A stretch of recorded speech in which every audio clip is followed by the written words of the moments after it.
that are going to miss it. So, we're in chapter 19. What do you have any initial questions before we maybe do some review, or sort of anywhere you want to get started? Well, one of the things I've kind of noticed is it seems, and I might be wrong, but when I'm looking at a sentence with a participle, there also seems to be another verb that takes that same form. Is that true? How do you tell? When you say the same form, what do you mean? It almost looks like a participle too. Is it actually two participles? Sometimes it will be two participles. Most of the time, if you have another verb, it's not going to be a participle. Most of the time, you'll have an active verb in the sentence, and then you'll have a participle as well. That's the normal kind of format. And then you just have to figure out what your participle is modifying. Is it modifying a noun? And if it's doing that, then it's an adjective. And if is it modifying the verb? And if it's doing that, it's an adverb. So is it Chapel? Welcome. I'm assuming that's how I pronounce your name. Sorry. Chapel's right.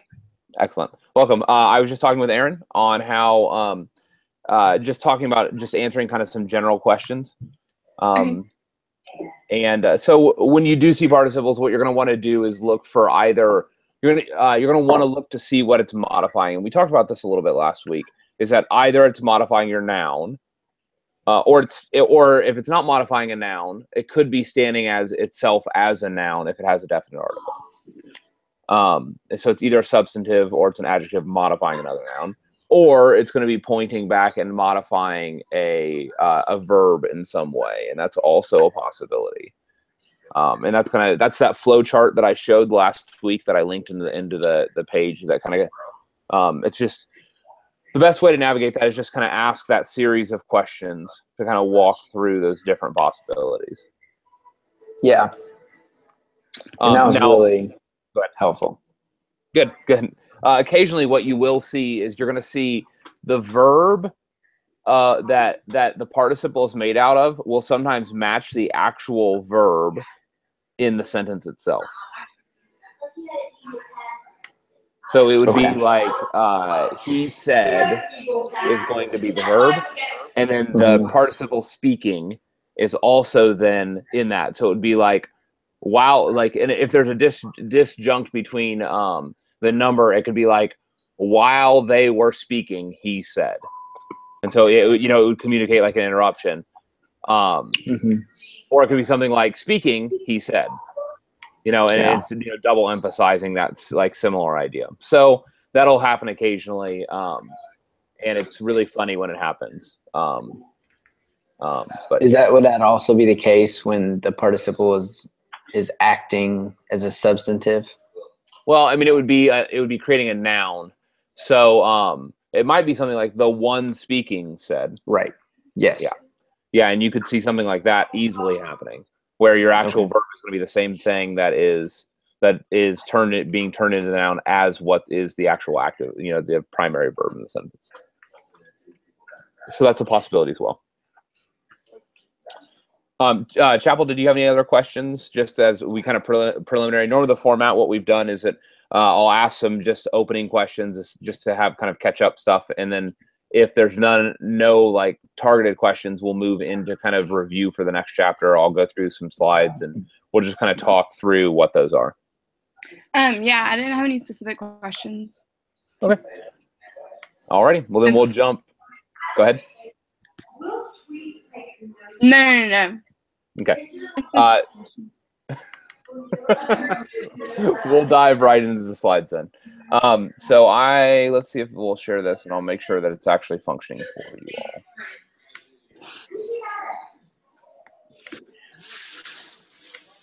Okay, there we go. Can you all see that? Yes. Wonderful. I'm going to leave it in the windowed format because I can't. It's dumb when I do it otherwise. So we'll do it like this. So let me lock it on myself for presenter mode so the camera's not jumping all around. There we go. That should lock it. Let me know if it keeps jumping around or not. So, okay. So so this next chapter is chapter 19. We're going to do a little bit more in participle functions this week, but we're also going to then branch out and refocus on pronouns. If you'll remember from last semester, we did pronouns in chapters like 12-ish, I think, 11 and 12, somewhere in there. We covered pronouns. So we're going to add some new pronouns. One of the new ones that we're adding this week is the reflexive pronouns. These pronouns are going to be, they're going to help reflect back upon the subject of their clause and bring more attention to it. And they're going to be emphatic and significant. So when these pronouns do show up, they're going to be creating some type of emphasis. And they highlight the participation of the subject. So for example, so they're going to be very, very similar to third-person pronouns. So you're actually not learning a lot new when you see reflexive pronouns. And what I mean by that is you'll actually have most of the tools, most of the information already from when you did this previously. And so if you'll notice, these are similar to third person, except they have no nominative form, and a prefix is added in front of the avtos, a, or avtos, avte, or avtone, based on what gender they are. And so if it's a first person reflexive, it'll be M. And it'll be something like myself. It'll be like M avtos. If it's yourself, it'll be se avtos. If it's a third person singular, like he, himself, herself, itself, it'll be evtos, avtos. And then likewise for the first, second, and third plural. So let's look at just what some of these forms look like. So this first person reflexive would look like this. You just see the normal, you can see it right here. These are the normal avtos conjugations with no nominatives, again. And then they'll just have M or added to the front of them. And so it's a very kind of straightforward, morphologically, this is going to look very similar to pronouns, except you're adding a prefix to the pronoun. And what this is communicating is it's just a reflexivity. So just looking at this example from John 7, we see here like I have not come from myself. If you didn't have this M here, it would be like from him. But because we have that M prefix, it's from myself, because it's your first person reflexive. Does that make sense? It's fairly straightforward. But what this will help us do is kind of navigate those like intensive, like those emphases. So if it was a second person to like yourself, it would be, or from yourself, for example, you're going to add that se. In the singular and in the plural, you're going to add the epsilon. And then finally, the third person reflexive is just the epsilon in all three. So therefore, the Jewish ones, you see here. So therefore, the Jewish ones, or the Jews.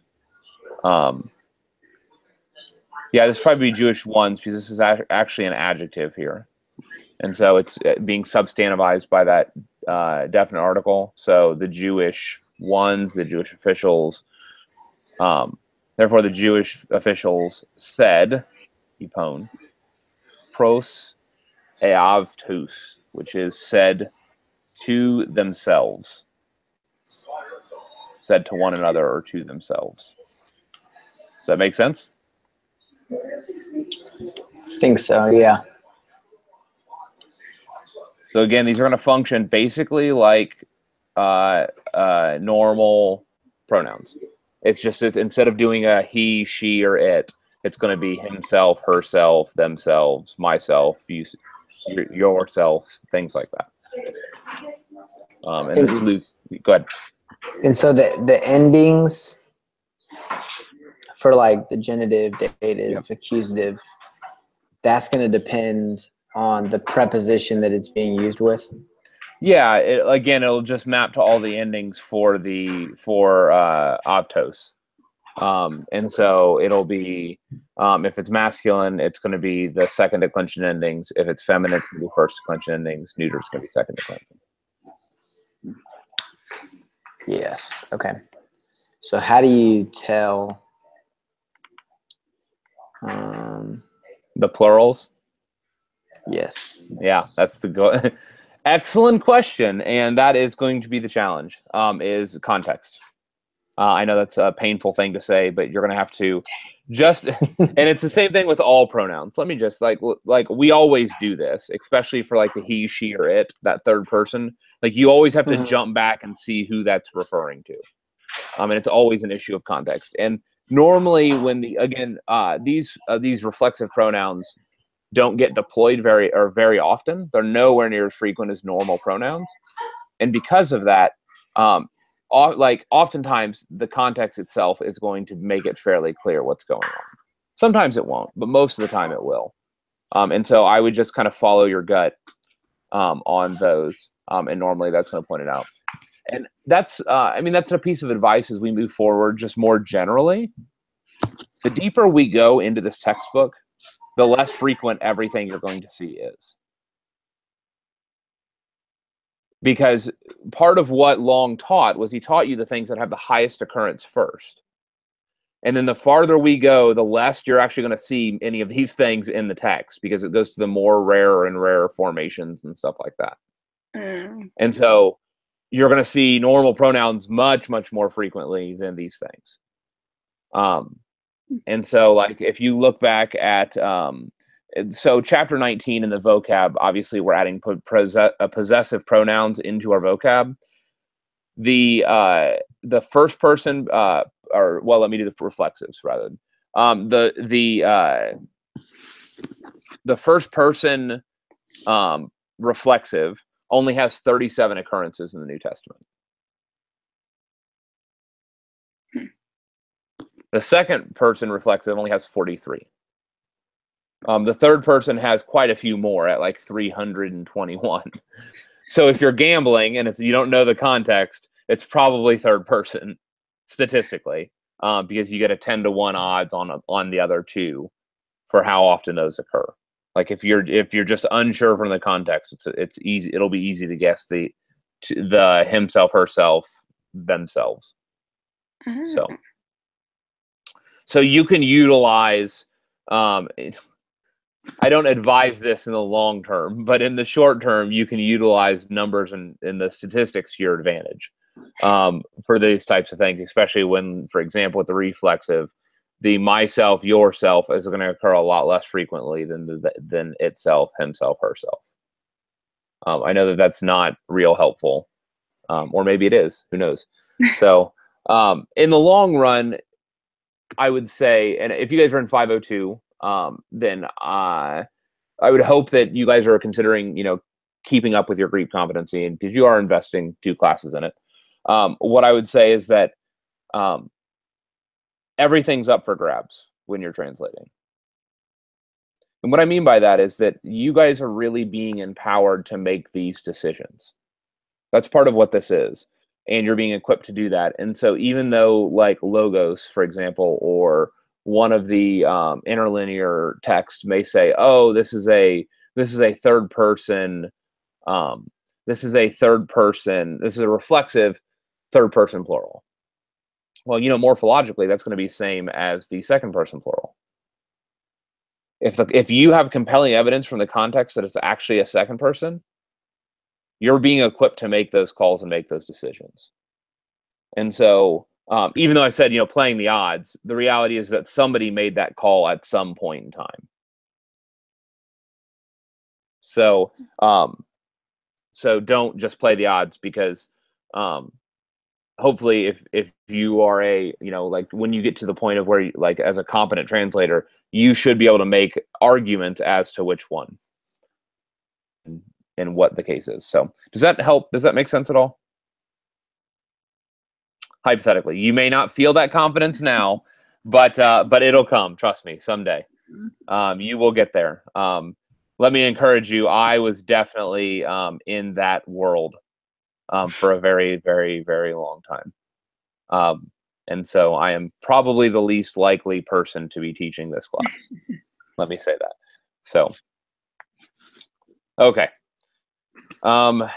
Let's see. So Okay, are you all ready to move on? We get reflexives. It's basically you're adding a prefix onto what you already know, which is those third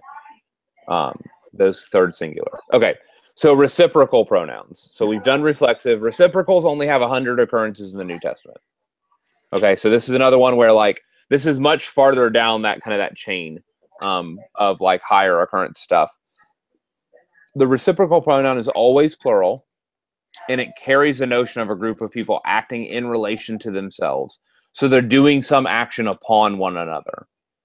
So they were like congratulating one another, or they were baptizing one another, or they were feeding one another, or whatever. And so what this does is when the reciprocal pronoun is used, it's used to communicate like reciprocated action amongst a group of people. It's always going to be masculine plural, and it has no nominative form, much like the reflexive. So, and it's going to be ale, alel, and then with an ending of either own, us, or us. So this would be something like of one another, to or for one another, for the benefit of one another, or just one another if it's the object. So in this example, we have something like, therefore, the disciples were speaking, said imperfect, were speaking to one another. This is in the accusative because pros demands the accusative. Hence the parens around the prepositional phrase. That seemed fairly straightforward. So realistically, like you're just learning some new vocab because that's all these are. These are just new vocab that you would have to, learn from a vocab quiz, but that's actually the content of the chapter itself, which are these pronouns. Okay. So that's reciprocal pronouns. Possessive pronouns. So we're learning lots of different types of pronouns now. So the possessive pronoun can be effectively treated as an adjective. Wallace talks about this a little bit in 348. If you have the Greek grammar beyond the basics, he has a fairly nice discussion in the footnote there. It indicates possession, but can also be used as an agent or an object, similar to the objective. And this shouldn't be real surprising, for it being similar to the genitive, because we see this do the genitive function in this way all the time. That is the son of David. Okay, so there's like that familial relationship there, or that some type of lineage relationship. That is the wife of Caiaphas, or whatever. And so the idea is that there's some degree of like possessive kind of like a relationship, and the genitive does that all the time. There are actual possessive pronouns that do this as well. That is the boat of Peter. So like an adjective, possessive pronouns will agree in gender, case, and number with the noun that it's modifying. So like an adjective, it's going to agree in gender, case, and number. It's not just going to be in the genitive case following. Okay. It will have masculine, feminine, neuter endings like an adjective, and it's going to be a 2-1-2 adjective. And then these possessive pronouns include emos, which is my or mine, hemeteros,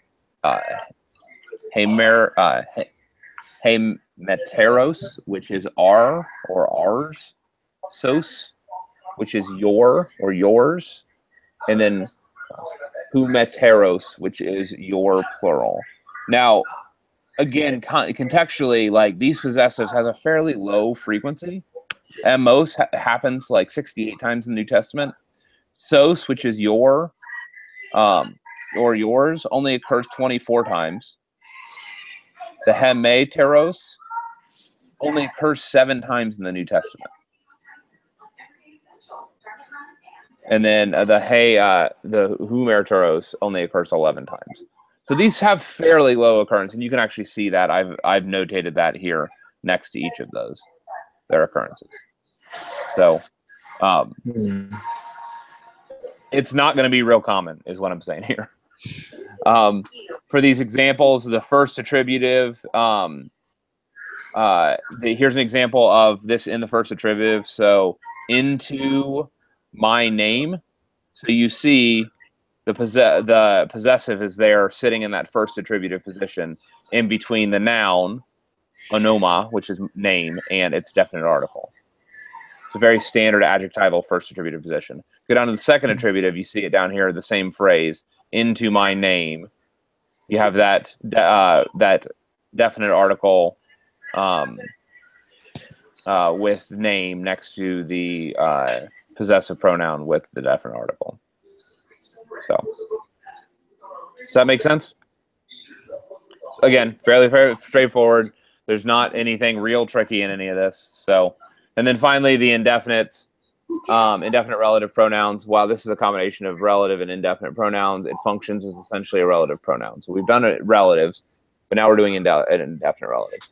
Whenever you see an indefinite relative, it will begin a relative clause. So that's what it does immediately. They're used to start new clauses. While it's generically translated as like that or who, it can often slip into a causal sense, which when it does, you're going to want to translate something like because or since. And you just want to test it. The best way to kind of to see if it should be causal is to test and see in the larger narrative context, is this statement being made because for some causal reason? So formationally, and apparently PowerPoint does not like how I spelled that, it essentially combines the relative and indefinite pronoun clauses. So what you're going to see is all three declensions, first, second, and third, in its formation. Because because both relative and indefinite have those things. So it most frequently occurs in the nominative case. So this nominative case is the most common thing you're going to see. And if you look here, this is exactly what it is. You have an indefinite. I'm sorry, you have a relative and you have an indefinite. Literally, they've been smashed together. You see that? Mm-hmm. And each are going to conjugate separately. So both the front and the back are conjugating. And so you can see me moving the marker down here, the front. And so both, like, if you know how to parse, the good news is if you know how to parse either, like if you know the parsing for either, then you're going to get the parsing for the whole thing right. Because you just parse it, parse that first part like a relative or parse the second part like an indefinite. It doesn't matter because it's going to be right whichever way that you parse it. You just have to be able to recognize you're dealing with an indefinite relative. Like, that's the trick. Because sometimes things might look a little bit tricky, like, OT. The good news is, though, that this as an indefinite relative pronoun never actually occurs. So the conjunction itself linguistically originated from this indefinite relative. So the that conjunction actually emerged out of this combined indefinite relative pronoun historically. And so, but, technically we may have an indefinite relative, but everybody just treats it as HOT as the conjunction.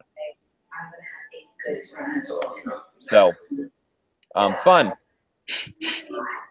Yes. And that helps, the causal, anyways. So, it's fairly straightforward. Again, it's morphologically. You're just dealing with like multiple moving parts because of the front and back of it are going to be, changing to the appropriate part, like the appropriate tense or not tense, the appropriate. Sorry, brain is tired right now. To the appropriate parsing. Make sense? Okay. Yes. Finally, feedback. Yeah. So on the slides, it says that it uses all three declensions. Yes. So, but I'm only seeing the third. So, if you'll look, look at it uses the three because you're seeing at the end. The end, you're like, but look at the beginning of these. Okay. So, for example, like look at just a. Okay, I see it now. A. Yeah. Ain. So again, the first part of it is the relative. The second part of it is the indefinite. Because those relatives use a 2-1-2 pattern, that's what you see. Because the others use the 3-1-3, that's what you see. Or I'm sorry, not 3-1-3. It's using just 3-3-3. Yeah, 3-3. Yes. Okay, I see it. Okay. Yep. Does that make sense? Yeah. So it's the masculine weird... and the neuter start with the second declension. Yes. The feminine start with the first. Yep. All three end with the third. Yes. There you go. Got it. Now I see why it says that. Gotcha. Wonderful. Exciting. Again, the good news is if you can parse, if you recognize what it is as an indefinite relative, if you can parse any part of it, yeah, you know what you're looking at. And that's the good news. And these are going to be creating these relative like subordinate clauses, because it's going to be launching these relative who, which, that, you know, any of those things kind of pointing back to the prior referent. Okay. So we're moving out of pronouns, all of the new pronouns, and we're moving down to different uses of the participle. Okay, so we've been doing participles for the last 2 weeks. Morphologically, we have all the different forms of the participle. Now we're just going to look at some alternative functions. So one of those is the supplementary use of the participle. Both the periphrastic and complementary participles long classifies as supplementary participles. So what we're learning today is basically the different nuances of this like supplementary use. So in each of these constructions, the participles are added as supplements to a finite verb. So these kind of fit in that adverbial category because they're modifying or interacting with a verb in some way. Okay? So these aren't modifying nouns, these aren't modifying adjectives. So there's some verb, and the participle is interacting very directly with that verb. Said another way, where participles are normally can be removed from the sentence and everything generically still makes sense. Now, remember how I said that? Translate it normally, and then try to see where the participle fits in with like an ing, like walking or running or talking or whatever, in addition to the rest of the sense. When you have a supplementary participle, it's going to make the passage incomprehensible when you pull it out. So it's going to be really awkward trying to translate it without the participle there. And you'll feel that when you translate it, you'll be like, something's missing. This doesn't work. Mm-hmm. And so these are some of the easiest participles to figure out how they're working, because without them, when you remove them from the sentence, nothing else makes sense. My suggestion is just you make a common sense test and translate it without the participle. If you can't make sense of it all, you're dealing with some form of supplementary participle. Gotcha. So the first of those, yeah, go ahead. So the kind of participle, the periphrastic, yes, and the complementary participles. Yes. An example of that would be like they answered back saying. Yes. Where you could take saying away and you could still say they answered back and then the quote. So that would be that would be an example of a normal adverbial, because when you pull saying out of there, you don't need saying for them that sentence to actually work. Right. But let me show you periphrastic, and you'll very quickly see what I'm talking about. Okay. Okay. So with the periphrastic, it takes an eme verb as your main verb. Okay. And then you have a periphrastic verb that's been added onto it. Let me see if I have some examples there. There's been a periphrastic that's been added onto it, and that's the actual sense of what they're communicating. Okay. So in this example, for Gar, he was having or had many possessions. If you cut this participle out, it would be for he was many possessions. That is nonsensical. That makes, like he isn't possessions. Like what's going, like that doesn't make grammatical sense. So this participle actually completes the idea of the main verb. Like, so what ends up happening with the periphrastic, the short version is that they combine and make a single verbal idea. Okay, so that is, let me jump back here. Okay, so the periphrastic constructions involve a verb of being in any tense, usually emi, sometimes genomet, rarely uk arkomet or echo. So normally you're going to have emi. Like 9 times out of 10, it's going to be emi, and it's going to be followed by a participle. Normally. Sometimes the participle will precede emi, but that's very rare. Normally it's going to come after emi. Usually it is going to be in either the present or the perfect tense, the participle. Rarely is it going to be in the aorist.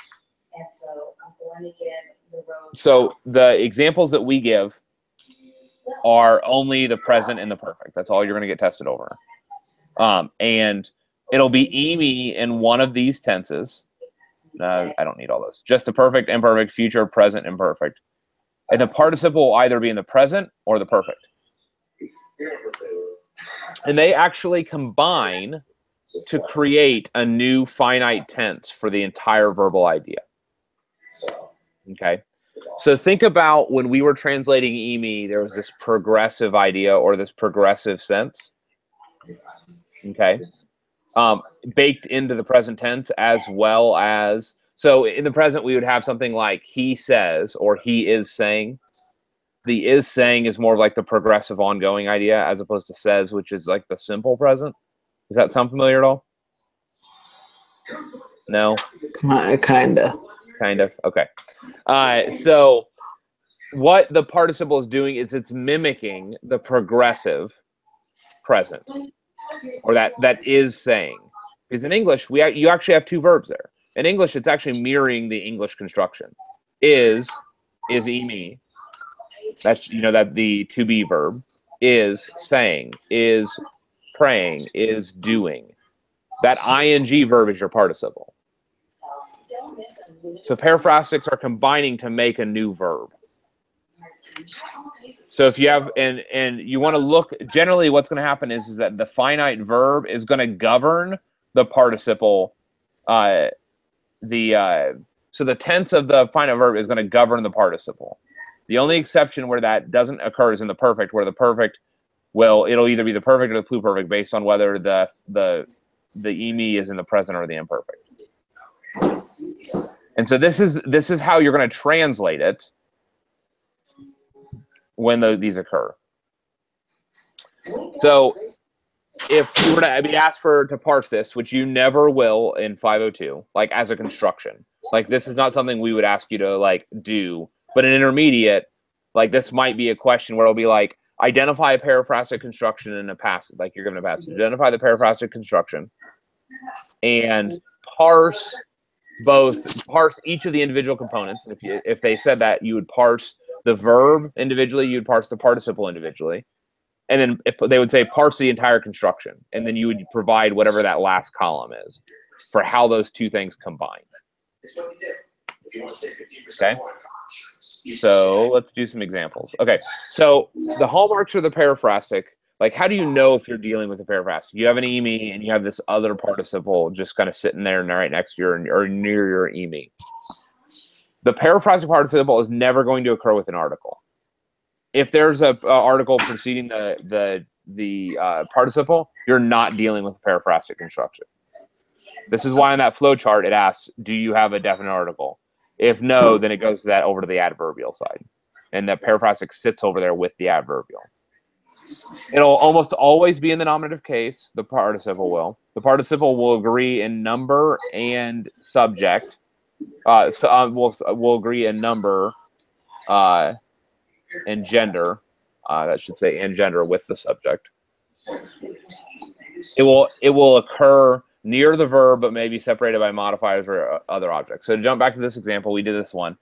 For he was having or had many possessions. So this is one verbal idea. And you will be, this is future. I'm sorry, this is not future. This is, this is future. You will be hated by many on account of or because of my name. So again, this mimics the English construction of having like a helping verb, to be verb with some other verbal idea. And if you pulled out hated, for example, if you remove that participle, you would have you will buy many because of my name. I mean, it's nonsensical. There's no meaning there without the actual participle itself. So the participle is combining with the main verb. Yep. We good? No. Some of these are going to be helpful when you dig into the actual textbook, when you do the exercises, and there's a number of these that you can just practice. So I would take advantage of those. If we get through these, maybe we can jump to the exercise book and do a couple of them together. Okay. That sounds good. And then let's jump down to, okay, so let me do briefly. So why the periphrastic? It is definitely a roundabout way of saying something. Normally a regular verb is going to convey the same idea. So if they just did like prosukome, I am praying, which is a perfectly acceptable way to say I am praying.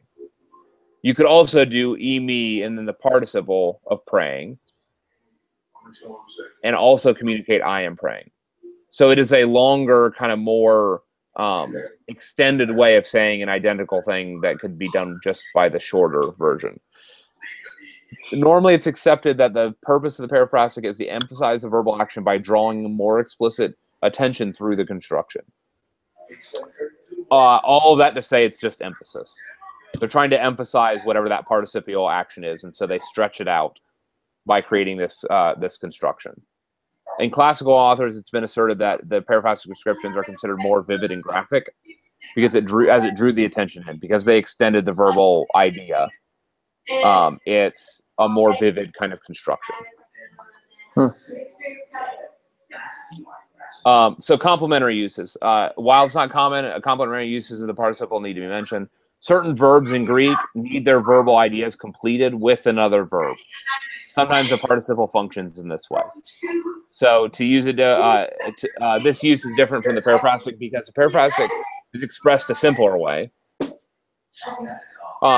Because the periphrastic can be expressed a simpler way, and this is what we did, what I showed here. Like you have the short version and the longer. The complementary can't be boiled down in a simpler way. Okay? If one removes the participle, the idea is nonsensical, it's incomplete. And what I mean by that is like this verb, the main verb here is to cease or to stop doing something. So I did not cease, and then the participle is giving thanks for you all. If you remove this, again, the whole sentence is nonsensical. I did not cease for you all. It's missing some type of verbal idea. So the main verb demands to be completed by another verbal action. And so that verbal action is filled with the participle. So the participle completes the idea of the main verb. So both the complementary and the periphrastic need the participle to complete their whole idea, to make their idea whole. You'll see this also with infinitives. I do not want to eat. To eat is an infinitive. So there are other verbs that do this kind of sense of they need to be completed with another verbal idea. Some of them will use participles, some of them will use infinitives. We'll pick up infinitives here in a week or two. Okay, so it's going to occur with verbs of continuing or ending. So ceasing, continuing or remaining, finishing, again, remaining, stopping, or growing weary. Now, realistically, you're going to see this with finish. Teleo, like telos or telos. It's that same similar kind of lexical idea. That's the highest occurrence. 28 occurrences puts it above intermediate competency. So intermediate competency is like 26 occurrences. So if you took intermediate, you would be required to like know this sight word. Normally, we don't require you to memorize a lot of things under that occurrence. This chapter is obviously an exception with those possessives, but most things we have a higher occurrence. So this isn't, again, as Long said, this is not very frequent. You know, you see 15 occurrences in the New Testament, 1, 28, 16, 1, and 6. But this will occur, and when it does, when you translate, you're going to be able to logic your way through it, because it's just not going to make sense without this other participle finishing the verbal idea. Other verbs are I escape, notice, or I anticipate. Verbs of emotion, participles of in indirect statements. Also, it'll occur in some of those instances as well. Let me pull up the homework, and we'll jump to that next. Do you have any initial questions, kind of where we're at? I know that it's like drinking from a fire hose as we run through it. It's a little bit more in depth, though. When I do these, it's a little bit more in depth, obviously, than when Long covers it. So my goal there, obviously, is to help you all, give you a little bit more time with the text. Every time we've had opportunity to get with each other, it's just been such a fun experience. So do you have any questions? Do you feel pretty good about it?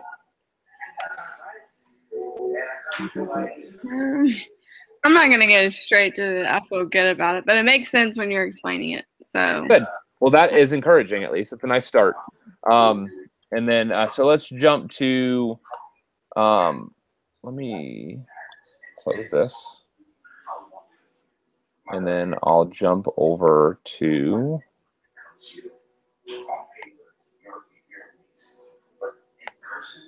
there we go. Can you all see that? Fantastic.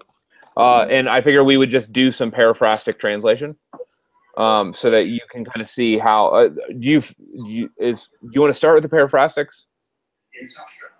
Is that where you would like to start with these? That's fine. Okay. Let's find this real quick.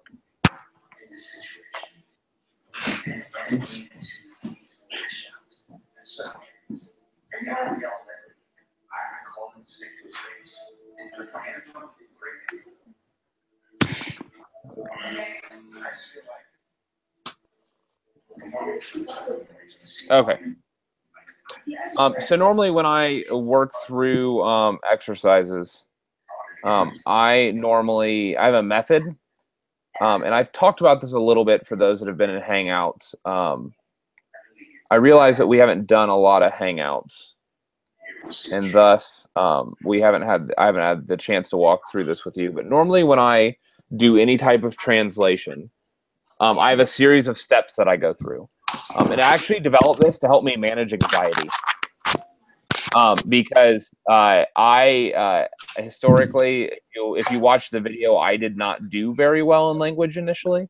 And when I got to my qualifying exams for my PhD, I knew I was going to be facing down a 6-hour language exam that was going to be all ancient Greek.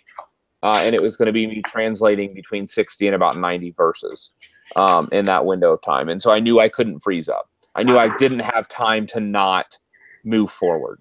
Mm-hmm. And so I developed a process for tackling Greek such that it helped me manage my anxiety and got me familiar with what I'm doing and gave my hands something to do while my mind was beginning to kind of work on some of the meaning or the potential meaning of what I'm looking at. And so I'll walk through that process with you all, and hopefully it'll help as you begin to kind of work on your own methods. So the first step that I do when I begin any translation is I look for punctuation, especially because question marks can be really tricky and they can change the meaning. I start with punctuation. You'll notice that there's a raised dot here, and there's a raised dot down here. It's kind of hard to see. We're in section 19D of the workbook. So I start with punctuation. I noted that. So the next thing I do is I identify my conjunctions. Because if you'll remember back in like 501 at the beginning, one thing we talked about is that the normal order for the sentence is conjunction, verb, subject, and then objects.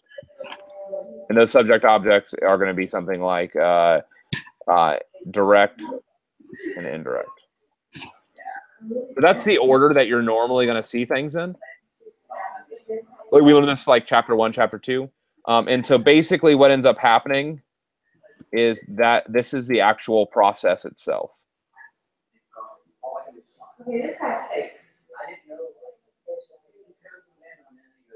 Is basically what we're going to end up doing.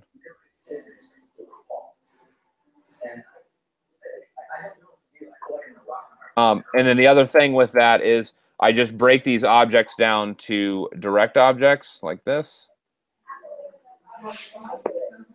That.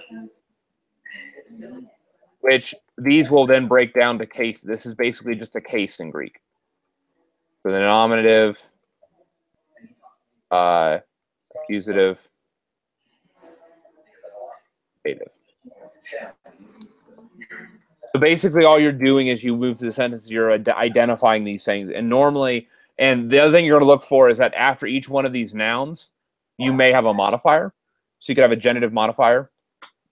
So like Peter or like Jesus of Nazareth or something. And those are just going to be genitives. So after each of these, you may look for a genitive. Because normally genitives are going to follow the things that they modify. So the conjunctions here, let's jump back up to our sentence. We have gar here. If you'll remember, gar is post-positive, which means it doesn't come first in the sentence. It normally is the second or third word, which is exactly where we would expect it at the beginning of the clause, 1 or 2 words in. We go back down through a little farther. Right after this dot, unsurprisingly, we bump into another conjunction. Normally, the punctuation, this is the other thing, the punctuation will help you identify the beginning and ending of clauses. Now, if you'll notice, I actually missed another punctuation here. There's a comma that's right here. And so we'll need to pay attention to that as well. The other thing that I do often in this first step when I'm walking down the line looking for conjunctions is if I bump into a prepositional phrase, I'll mark the beginning of the preposition. Okay? I don't always mark the end of it because sometimes that's going to take work, and I don't want to do work at this stage. I just want to mark, like, I want the low-hanging fruit. I want the things that aren't going to change, the things that that don't parse, they don't gain endings, they don't morph. These are words that, like, when you see them, they are always identical. Conjunctions are those things, prepositions are those things. And so, because you want to move, this is the kind of the moving fast stage. So you move on farther down, and X is going to be one of those as well, out of. So we're just going to mark those. We'll figure out where the endings of those should be pretty obvious because those never actually go into another clause. And if you have punctuation here, for example, it has to basically end here. Likewise, you have punctuation here, so that has to end there. Normally, I wouldn't look for the endings, but again, you just want to use the information to help, do as much work for you as possible without you having to actually, because this will also speed up your translation time pretty significantly. So then moving back into the sentence, normally what you're going to do is you're going to take each of these clauses at a time because you have this punctuation with a conjunction breaking it up. You're going to look for basically a main verb in each sentence. Or not in each sentence, in each clause. And over here, we have a main verb with este. Do we see that there? Nice eme, very standard form. We also have something else here. That over. Change the color of this. Normally, if I had a piece of paper in front of me of this, I would be using probably highlighters. I would use underlining for my verb. I would maybe do red, and participles I normally do orange and stuff like that. And so we have a nice participle here. What's the ending on this? Is that perfect? Yeah, it does kind of look like a perfect, doesn't it? Because you have reduplication here. And then you have the U ending. And then you have the men tense indicator. So it's a perfect participle? It looks like it's a perfect participle. It's going to be plural, a nominative plural. Sos is the stem. What verb is that probably coming from?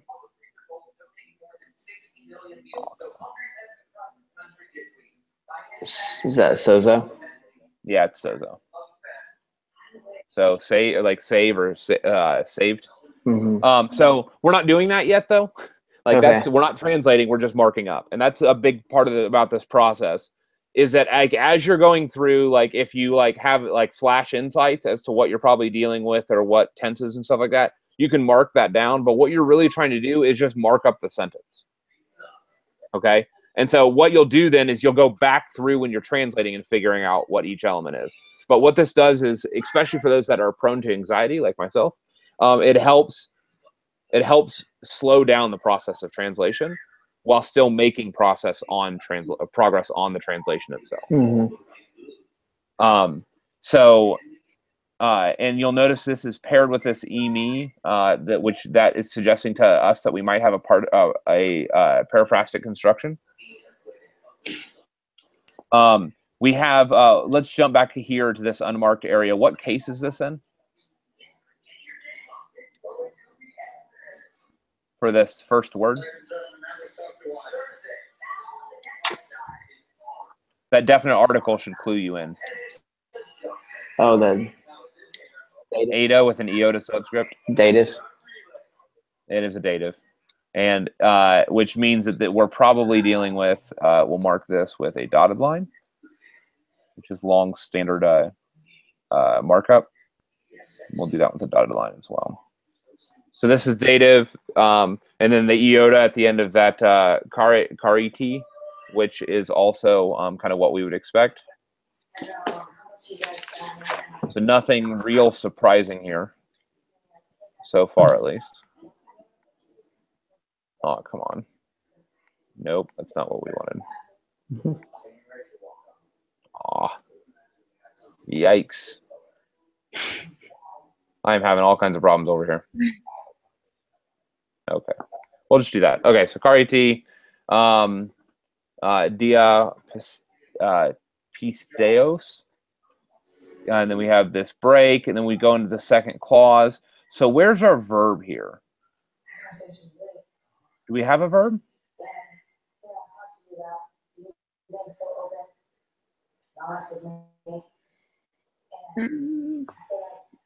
We don't.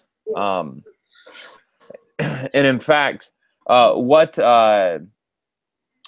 case is this two-toe in? So after verb, you're going to go to nominatives. You're going to look for nominatives. So, and this is a what? You can say it. It's a nominative. And so I skipped our process over here, right? Because we only had one thing left. But normally after the verb, we're going to look for a nominative here. This is going to be modifying. This is an ook, which is a negation. So that you're going to be modifying your verb, but there's no verb. Because and so this is supposed to be, normally this is going to sit fairly close to your verb. It's not. We have a prepositional phrase here, and then we have a comma. So when we don't have a verb like this, what kind of clause? Do you guys remember what happens here? It's a null copula, so it's going to be like it implies an is. Oh yeah. And so, and then we have another genitive down here, and we have it looks like a potentially either a nominative or accusative. And we've been given this word is gift. Gift, and then genitive of God. So let's jump back to the beginning and start translating. So what is our subject here in the beginning? Do we have an explicit nominative? We don't, in fact. And so it's baked into our verb itself. And so to go back to periphrastics, this is the chart for those periphrastics, by the way, was back on 373.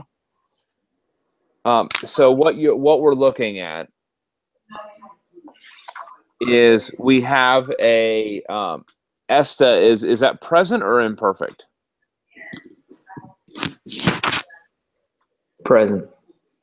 It's a present, and we have a and what kind of participle did we decide we had? Perfect. It's a perfect participle. So we have a present and a perfect. The little chart on 373 says that we're going to then translate the final form of this like a perfect. Okay. And this participle, you'll notice that men says that we're dealing with a passive. Okay.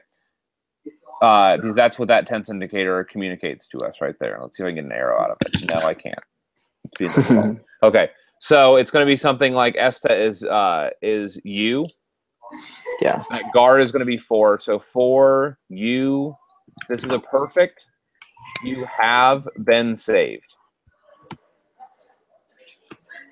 Right? Does that look right? For you have been saved. Okay. And we have dia pisteos.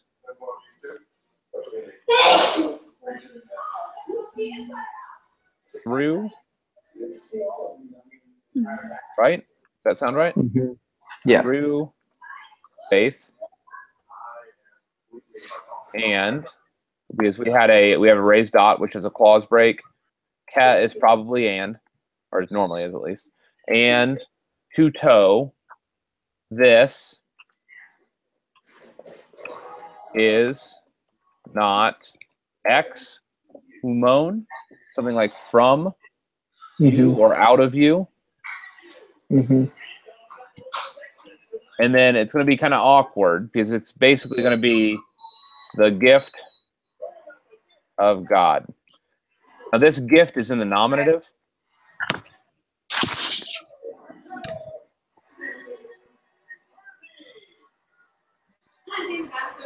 So you could easily put something like either you could understand this gift of God as being like appositional to this like so this could be the postcedent. This nominative phrase could be the postcedent for the two toe. The two toe is, or it could be something like you could add something like this.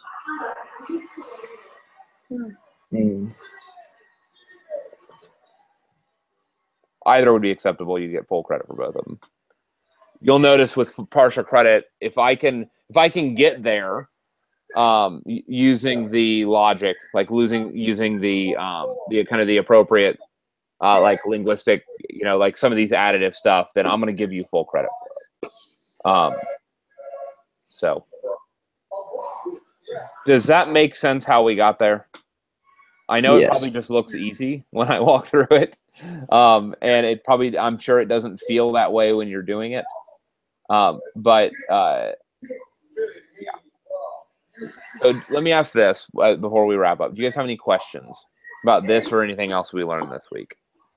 I know that this is a shadow of the amount of exercises that you guys have yet to do.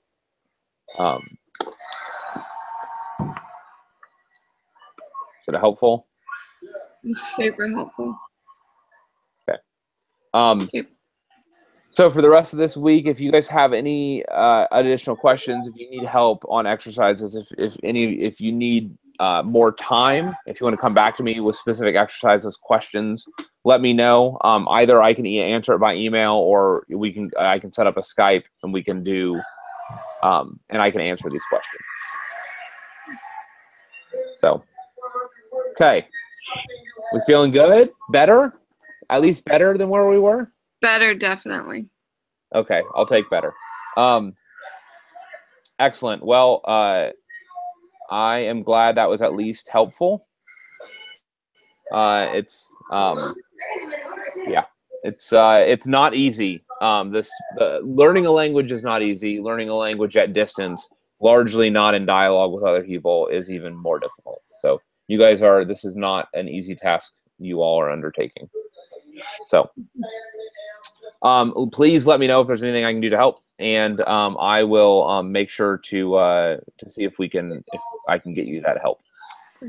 So Alrighty. Well, blessings on you guys, on you all this week, and I will. I'll be around if you need help. Awesome. Have a good week. Thanks. Bye.